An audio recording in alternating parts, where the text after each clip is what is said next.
ঘুরতে ঘুরতে আমি এসে পৌঁছেছি খোরগ্রামে। আমার পাশে যে রেল লাইনটি যাচ্ছে আমাদের সাথে সাথেই, এটি চলে যায় সিঙ্গাবাদের দিকে, এইদিকে। আর এর পাশে দেখো তোমরা, এখানে একটি বট গাছ রয়েছে। আর আমি এখান থেকে দেখতে পাচ্ছি যে তার নিচে একটি মায়ের থান রয়েছে। জায়গাটি কিন্তু বেশ সুন্দর। আমার বাড়ি থেকে খুব বেশি দূরে না, খুব জোর হলে 4 থেকে 5 কিলোমিটার হয়তো হবে, বা তার বেশি হবে একটু, নিয়ে যাবো 10 কিলোমিটার আমরা যদি ধরে নিই সেটিকে, তাও ভুল হবে না। তবে এই জায়গাতে কিন্তু আমার এর আগে কখনো আসা হয়নি।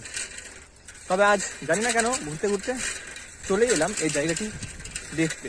তাই ভাবলাম নিজেও দেখি আর ক্যামেরাতেও রেকর্ড করে রাখি, যাতে আমার মতো আরও অনেকে রয়েছে যারা হয়তো এই জায়গাটি সম্বন্ধে জানে না বা চেনে না, তাদের আর কি জায়গাটা দেখতে মানে ভালো লাগবে আশা করি। আর তোমাদের সঙ্গে কথা বলতে বলতে চলে এলাম আমি সেই রেলগেট ক্রসিংয়ে। এই জায়গাতে রেলগেট রয়েছে ঠিকই, তবে আমার মনে হয় না যে সেটি ইউজ হয়, কারণ এই রাস্তাটা দিয়ে কিন্তু তেমন ট্রেন চলাচল করে না।